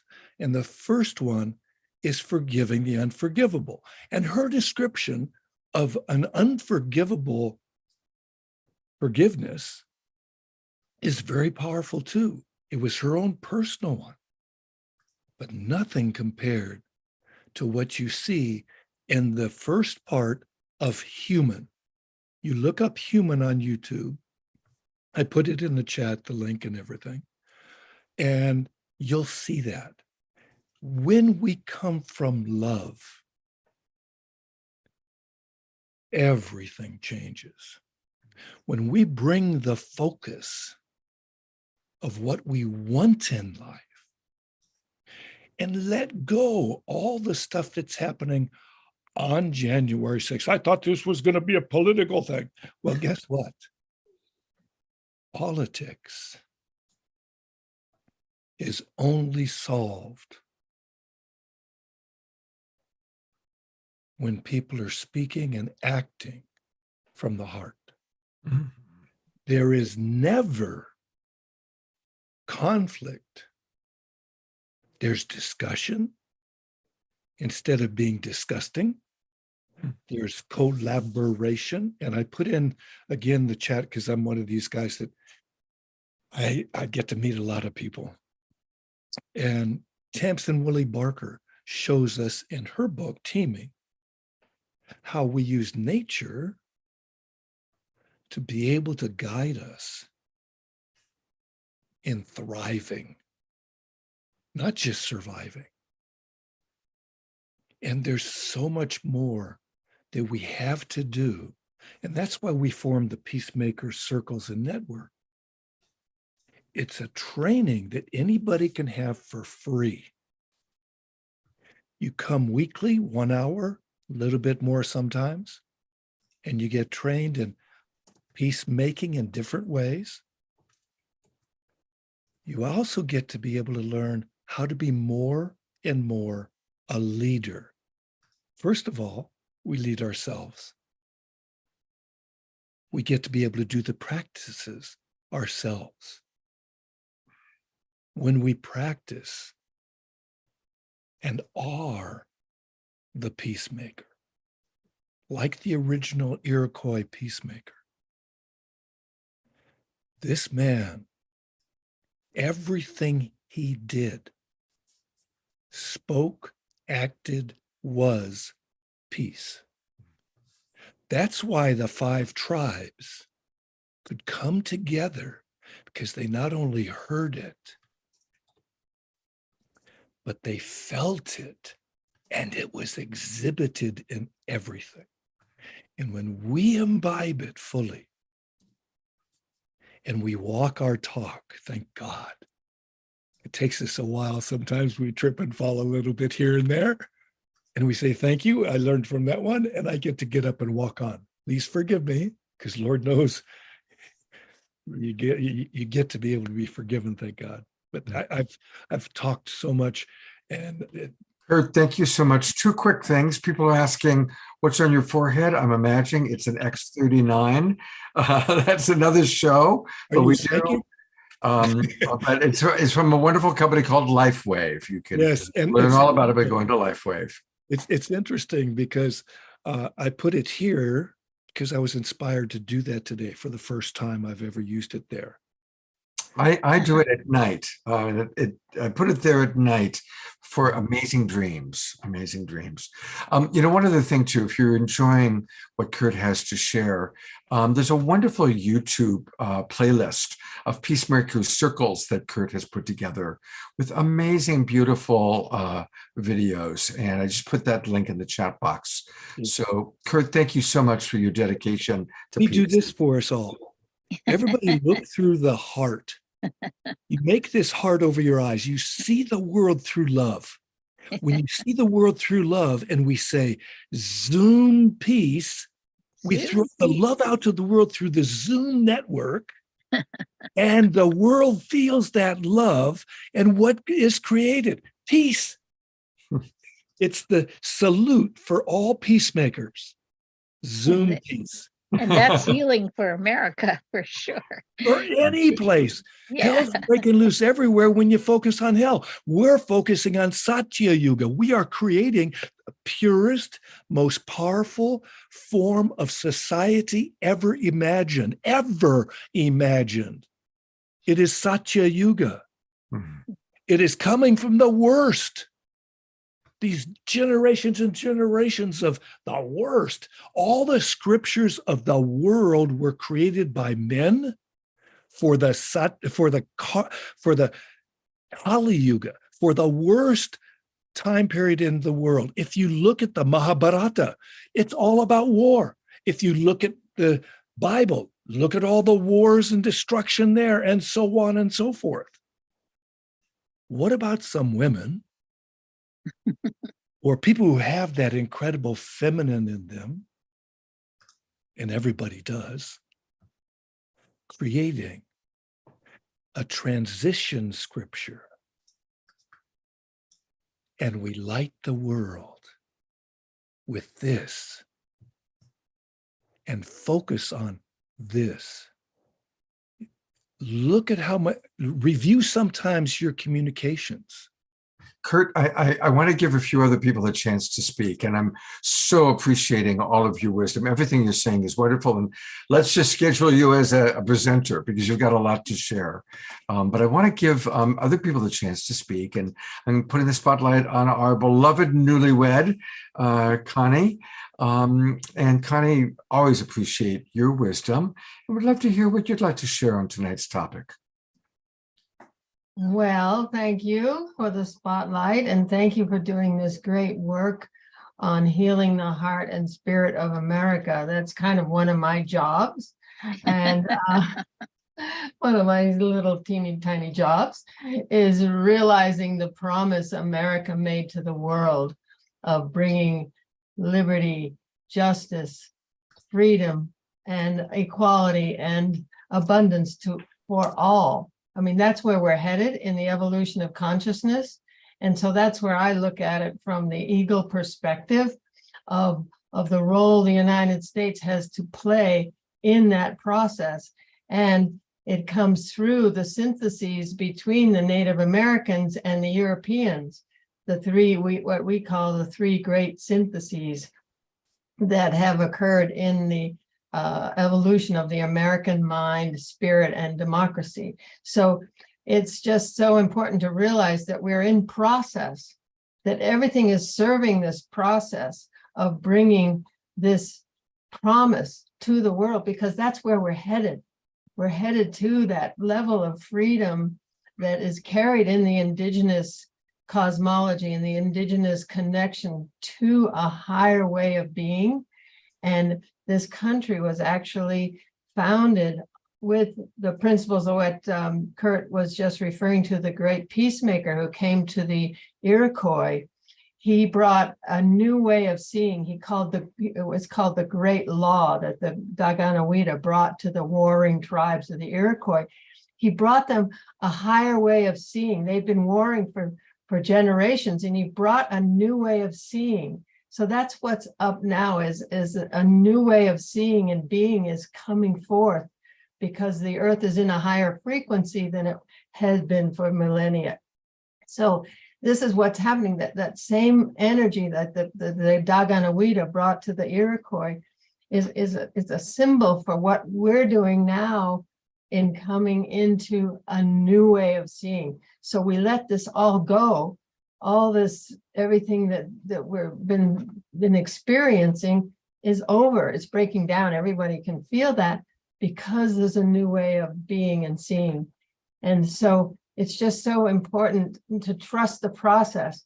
And what other synthesis that has occurred with the Europeans and the Native Americans was the first 50 years of peace and friendship in Plymouth, Massachusetts. Well, it wasn't Massachusetts then, but it's just so important to the origin story of a nation is so important. And here we have the spiritual alignment of the Mayflower Pilgrims who were seeking this right to act according to our conscience. That's why they stood up to the King of England and committed treason to honor and see, they saw that through the Bible that that God intends us to act according to our conscience. And that's where we're headed.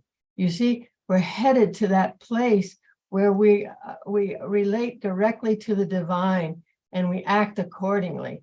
So it's very exciting to be in this process. And Christy and Scott, the work that you're doing, bringing forth these voices and these different looks at the process. So I just really appreciate the work you're doing.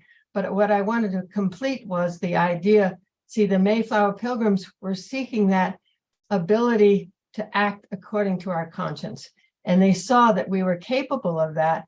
And when they came to Turtle Island, America, and met with the Pokanoke at Wampanoag, there was a spiritual alignment. That's how the Native people live.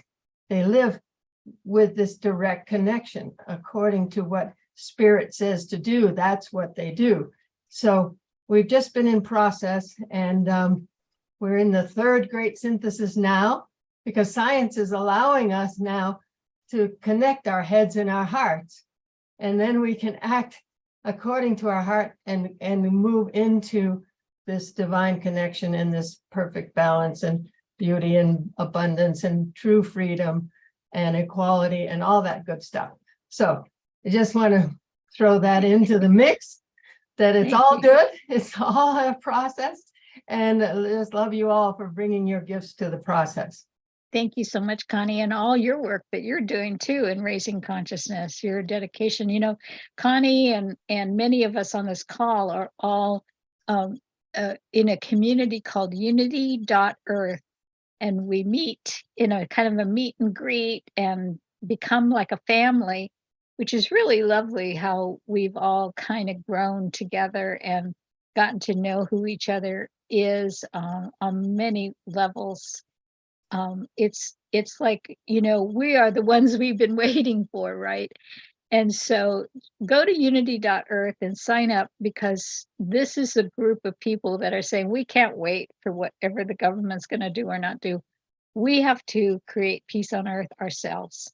We have to move forward with supporting with the ideas and the techniques and the tools and the trainings and everything that people need to be supported in their own healing, in their greater healing of their community. And so this is amazing. I'm so happy I found unity.earth and got to meet all of you. But Scott, I want to bring on Ari Moshe, because we need to hear from a young person. And he's the father of my grandbabies. And I was wanting to see if Ari wants to reflect on the conversation that we've been having.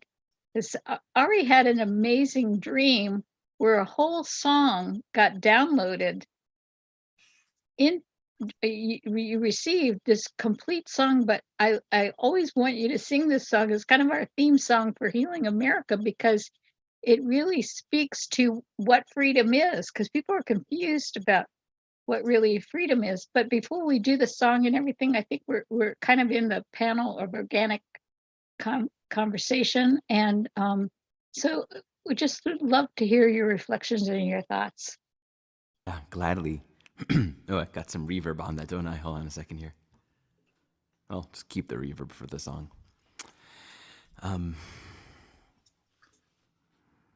What's true for me and what's most alive in my own reflection is thinking about what freedom is. I think for all of us, there's an edge where we're seeking freedom by trying to control more conditions, trying to make more changes in the world outside of ourselves.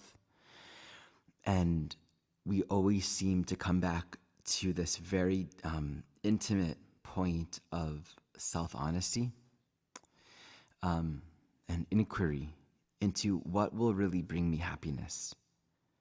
This is the deepest question that I come back to, that I think is universal for all of us.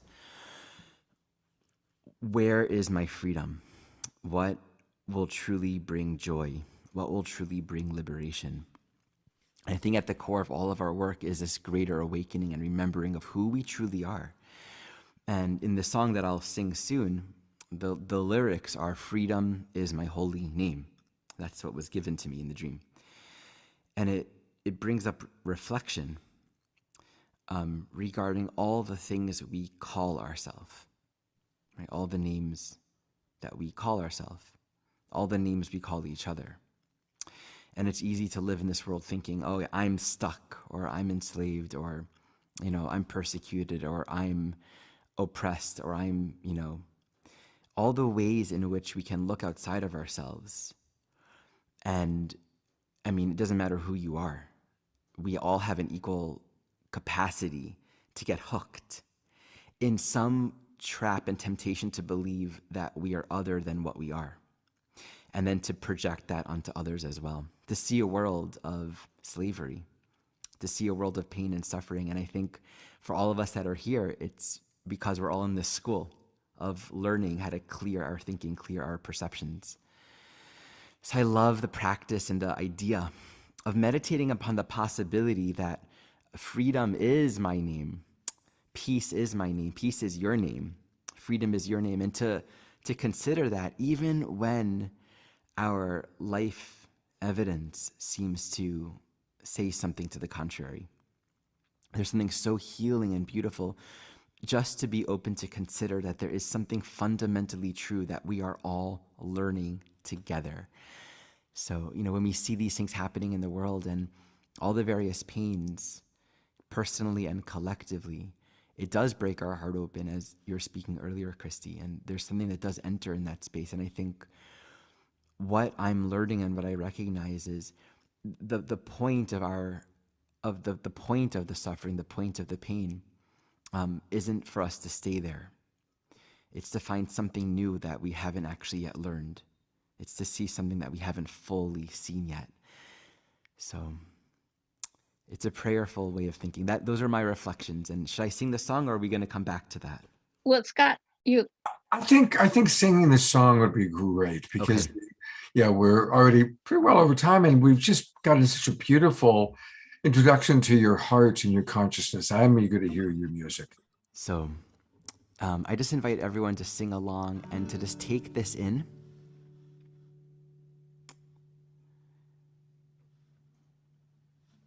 Allow this to become a prayer and a meditation and an invitation to examine what it really might mean for holiness to be who we are.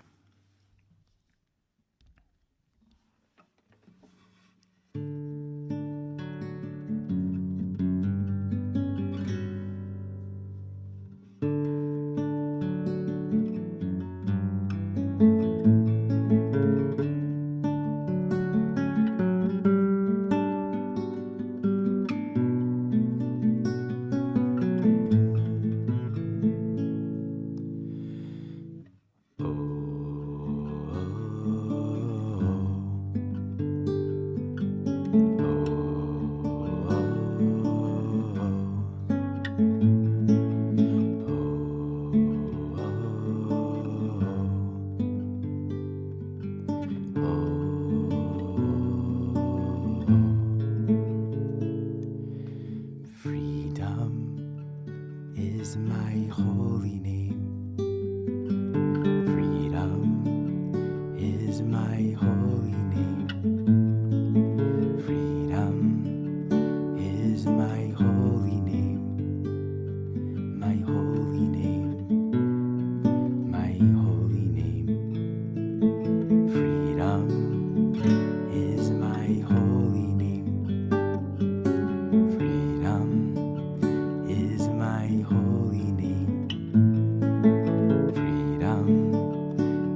my holy name. Freedom is my holy name. My holy name. My holy name. Yo.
Beautiful, beautiful, beautiful. Thank you so much, Ari. You know, I put it in the chat box, but Ari is also a world-class astrologer. And his form of astrology is evolutionary astrology. And of course, we're all about the awakening world, and we awaken together in many forms, including the understanding of our astrology. So definitely check out his website. It's in the chat box. And Ari, thank you for your wisdom and that beautiful, beautiful song. Thank you. Thank you. We're going to, it's interesting. I noticed that in the chat box a while back, somebody wrote a message that said, I thought this was going to be political and not a new age training. And, but she appreciated Antoinette's music, and then she left. And it was interesting. It was definitely an interesting comment. And, you know, I think that politics without heart, and New Age has such a bad name now. It's like New Age, you picture people that are, you know, lost in the sky. So I always prefer the term New Thought. You know, we heard from Connie providing wisdom, which is new thought compared to our cultural indoctrination, but very wise ancient thought going back to the Iroquois and beyond. And so, and politics without love, without heart, is how we get the kind of insanity that happened on January 6th. I know Marianne Williamson wrote a book called The Politics of Love. And Exactly. I saw her being interviewed by one of the news anchor people on one of the progressive stations. And he was like, politics of love, what were you to kind of like, what does love have to do with it? And as they got talking, all of a sudden he realized, I don't want to be dissing love because everybody can relate to that. Love is so important. And when you're in a loving community with loving people who have a heart of compassion, and there's a culture of kindness. I mean, unfortunately, we were trying to get Jill Lublin to come on because Jill had, and she wanted so badly, but she wasn't able to make it. But she wrote a book called The Prophet of Kindness. Now, Jill Lublin is often on the stage presenting with Tony Robbins. She's oftentimes she's working with Mark Canfield and the whole Chicken Soup for the Soul group for years. And when The Prophet of Kindness came out and I read her book, it was like I just started to cry because we have allowed ourselves in America to be so corporate driven, and that the bottom line is how much money corporations are making, and it's profits over people. And what Jill is putting forth in her book, perhaps you can share the link to the book. Yeah, I'm that pulling she'll- it up right now. Yeah, the point of it, it was so touching to me as I started to read the stories about the CEOs that she works with on a regular and daily basis with her work that she does. I just started to cry, because she was talking about people that were coming to the realization that actually when you organize a structure of an organization or a company that's based on kindness, that kindness makes the company more profitable. And so anyway, I was so touched and moved by the stories about how much these corporations were starting to realize, that I wanted her to talk about it, because that's another piece that's been missing.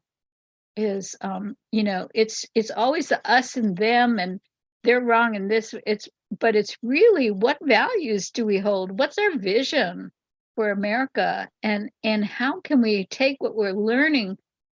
People talked about their experience of growing into mindfulness and growing into awareness, becoming a peacemaker. Kurt, thank you so much. That was incredible. Your work, and these skilled people in being able to show up in a much better way. And that's what the world sees when they look at America. They think of America as a better way, right? We're supposed to be an enlightened society originally. That's what the founders were kind of thinking, like maybe we could have a more enlightened society. But we can't do it without heart. We can't do it without an ability to be healing and compassionate. And when we have 1,000% increase in anti-Semitic rhetoric, we have to have 1,000% increase in mindfulness rhetoric, and in bringing forth the ideas. That's why I jumped on this and asked Scott if he would do this for me, so we could do the Healing America and have 1,000% increase, and have all these wonderful people who are dedicated their lives join us to be able to talk about what kind of vision do we want for America? Do we want America just to be about the bottom line and that's it? There's nothing else. We just about how much we can, rape and pillage and plunder, and how many people can we send into poverty rather than the opposite? How much can we embellish people? How much can we support people? How much can we create a platform of equality and sharing and caring and benefits for everyone to find the American dream? We can't let the American dream die. And so that's why I was committed. So I'm sorry that person left, but maybe she got one kernel of one idea. Just the song that Bato sang, like, hey, we're brothers and sisters. She might think about that later on down the road. I don't know. That's my hope. Anyway. Well, we are definitely kind of in our concluding time, and I want to thank everybody for joining us. We didn't get a chance to show Michaela's website, so I want to do that briefly. Again, obviously, let's support Michaela. She's doing such incredible work. And we're going to actually close in a moment by hearing a beautiful song from Michaela. I got one thought for Christy before you show Michaela. Okay, Antoinette. Yes. So as you were saying, like what is our future? So this is our future, because this is something that we talked about before on the show, and you're going to hear a lot more about it in the next few months and leading up until the Parliament of World's Religion. And that is the spirit of Ubuntu. The spirit of Ubuntu that is coming out of Africa, on this documentary that we have shot, and that's going to be shown to the world. Because like you said, there's a mindset in America of I've got mines, now you get yours. This screaming of materialism, like now everything is paid for. The materialism is that ideology is not going to sit there furthest into the future. So this spirit of Ubuntu, I am because we are, is going to be the future. And if we sit there and introduce this kind of philosophy into America, and to sit there and that we cannot exist without each other, and throughout mutual cooperation is how we're going to succeed in life. I'm telling you, it's going to be a beautiful thing. Yes, thank you for doing that work and mentioning it. Yeah, and if you can get the link to your documentary, or where people can find out, that would be that. I've seen what you put together, and their trip to Africa was unbelievable. Talk about goodwill ambassadors. A lot of goodwill over there, a lot of goodwill. Africa is a sleeping giant that's going to awaken the world. Watch what rises from there. Yeah, I think so. We're working with definitely Nigeria and Kenya and Uganda and a number of other African countries. My wife is from South Africa and worked against apartheid and out in Soweto and so on. There's a lot, like you said, that is happening. The peacemakers are starting to thrive there. And we, each of us, spreading the mindfulness or any other aspect of this are so valuable anyway and every way through music, dance, everything. Thank you. Oh, thank you, Kurt. Thank you. Yeah, and we will definitely do another Awakening World show with Antoinette and Pato and the people that are creating this incredible documentary. We've already done one. We'll do another one when it's close to being released. All right. I want to, we're going to have a beautiful song from Amakela. And I found it to be very inspiring. So I think you'll all enjoy it very much. And then we'll come back with some closing comments. Yeah, I just wanted to say one thing really quickly in regard to this video that you're going to show, Scott. Sure. This is a video that really depicts the essence of what she's doing. She's showing her work with children in refugee camps and all over the world. And you can see how the good in America is being broadcast by what she's doing, by going and reaching out, using art for health, as my friend Ricardo would say, art for healing, music for healing. And that is our hope, that this is a universal language and it will unite people. And I am just so thrilled to know her and be a part of this. And she's right now in Vietnam doing this work. Otherwise, she'd be here with us. And she's so sorry she couldn't join us, but she got called and she had to go. So we're appreciative of her enormous, generous gift and her warm-hearted heart. Thank you. Good morning, my beautiful family. Oh, how I love to be in community with you. Oh, wrong one. Wrong one. Gosh, here we go. Here's the song. It's morning where she is. let's try that again, shall we? Ami song. Here we go. Lovely day.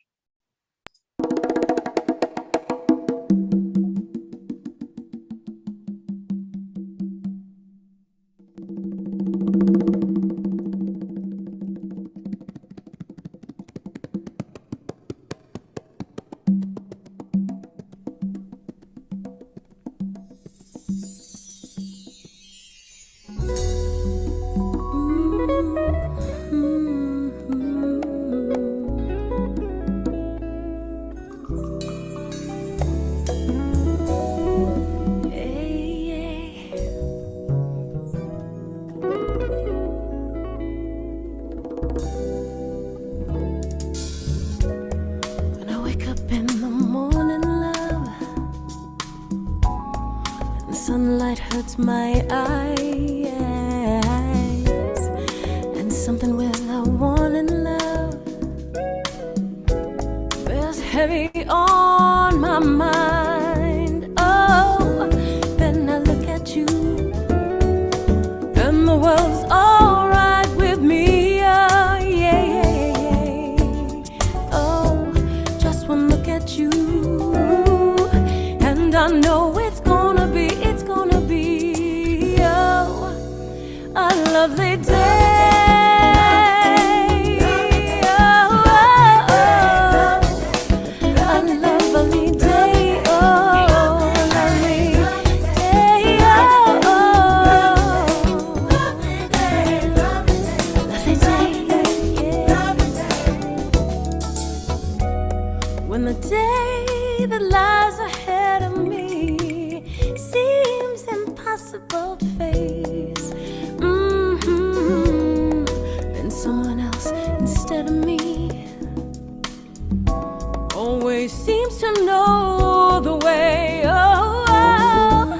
Then I look at you, oh, and the world's all right with me. Oh, yeah, yeah, yeah, yeah. Oh, just one look at you, oh, and I know it's gonna be a lovely day. Ooh, it's gonna be a lovely day, a lovely day, a lovely day. Oh, yeah, kick it, that's me.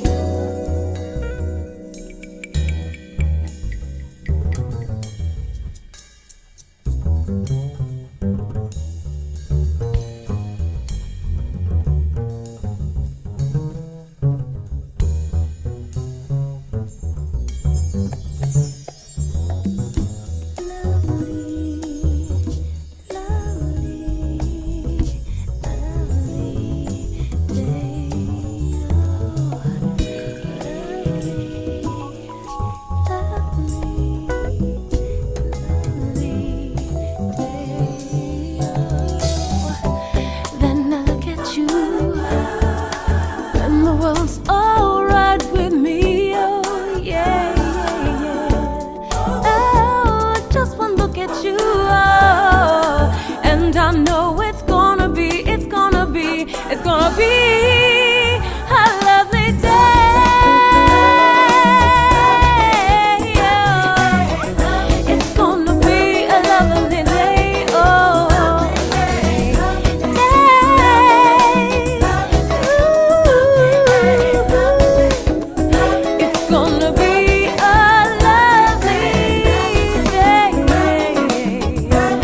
lovely day. Ooh, lovely, lovely, lovely, lovely, lovely day, lovely day. Oh, every day with you is a lovely day.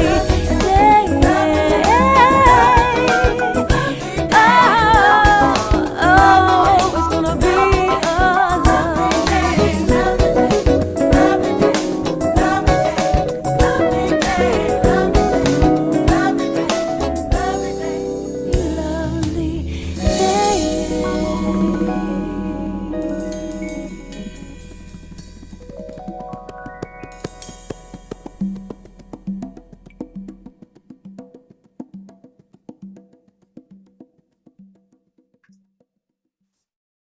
So we all hold this vision for the lovely day in our hearts. Yeah. Absolutely. Christy, I'll bring up our guests in a moment to conclude, but I do want to welcome people that are watching and that are new to the Global Peace Tribe. And I want to really encourage people to join us. The Global Peace Tribe is a wonderful, ever-growing organization. And we do 3 shows or more. This weekend we did 4. Last weekend we did 5. We do a lot of amazing events. And you can learn more and join us by going to globalpeacetribe.com, globalpeacetribe.com, and click join the winter season, the new season. And as I said, we do all these wonderful shows. This weekend on Friday night, last night, we did a wonderful show all about the power of self-acceptance. And of course, this is the show you're watching right now, all about healing America. Tomorrow night, we've got an incredible show planned. We're working once again with our collaborating partner, Jennifer Hill, and omheals.org. And we're going to bring all those people live who are amazing medical intuitives and are going to do live readings for our audience. People like Kimberly Meredith will actually be doing medical intuitive healings for you, our Zoom room audience. So if you were wanting to get a free diagnosis, come and join us tomorrow night. And then on Sunday, we've got a really special show. Our dear friend Rick Olfick is in the hospital waiting to get a heart transplant. And so there's a group that we work with every month called Artists Catalyzing Evolution. They're part of the Evolutionary Leaders Network that Antoinette and I are part of. And they're all going to dedicate a different art form to Rick. Casey will be dancing. Kristen Hoffman will be singing. Ivy Hilton will sing. Reverend Charles Gibbs will do a poem. Summer Raymer will do a dance. Cara is creating a whole visual experience for him. So it's going to be a really wonderful show. And this is the kind of diverse experiences that take place throughout the week. And we now, not only on the weekends, but we've added a Wednesday night show. So you don't have to wait for the weekend for Omashar or for the Global Peace Tribe, but you can come on Wednesday nights as well. So definitely join us. If you haven't registered yet already this year, I'm putting the link to register into our chat box.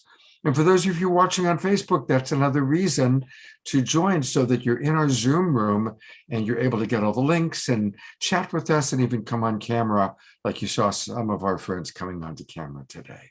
Yeah, there were so many resources and things that were posted in the chat that I don't know if people know, but there's 3 little dots next to the emoji in the bottom lower right corner. And if you click on them, it says save chat, and you click on that, and it'll save all that documentation of all those wonderful links to your desktop, so that you can have a chance to explore more deeply after the show's over. Or you can watch the replay, right? Hey, I want to give a special shout out. I'm going to bring him up real quick. Our beloved wild monk of the Mystic Monastery, Jerry Anderson's with us. And you know, Jerry recently met Sri and Kira through Global Peace Tribe, and he's heading to Ecuador based on his connection with them, because Jerry has 10,000 acres in Puerto Rico that he's the steward of. And he was so inspired by their peace pole that he's going to build an incredible peace pyramid, I should say, on his property, inspired by what he saw. So that's kind of connections that are taking place, Christy, here on Global Peace Tribe. I know, we're the ones we've been waiting for, right? I'm so glad you're here with us, and everyone else who's been so supportive in helping us to grow and continue the expression. So we have 1,000% increase in the good that is among us, right? And thank you, Omashar, too. That was so beautiful what you did. And Andrea, and do we have Ari? We don't have a photo for Ari, so but I am bringing up the people that we heard from today, and a big thanks to everyone for your participation. And please do join us tomorrow night. It's going to be an amazing Awakening World, 6 o'clock Pacific time. Get your healings, get your medical readings. I see Antoinette giving us a thumbs up there. Let's also give a big shout out to Christy for her passionate organizing and inspiration for this show. Thank you. Yes, and I have to acknowledge Santon de la Vie, who I know is on this call. She is the original visionary person who received the vision for this. And when she told it to me, it just lit something on fire in me, and I just had to go and help produce it for her. So she just became a reverend, and she was so jam-packed. She just couldn't have the bandwidth to do one more thing. So I told her, no problem, I'll do it this year. But anyway, thank you, Santon, for your beautiful inspiration vision. She has a global initiative movement that is called Spiritual First Responders, right? I love that. Yeah. Well, a big thanks to all of those who responded by being with us right now. So we appreciate those of you that are with us right now. And I'm going to go to gallery view for us to close out. Twinkling each other. We love our Global Peace Tribe. God bless each and every one of you. I'll see you tomorrow night, and have a beautiful, beautiful evening. Good night, everybody. Yes, thank you. Blessings. Thank Thank you, Scott. Thank you, Wonderful. Christy. Thank you, Scott. Thank you, Andrea.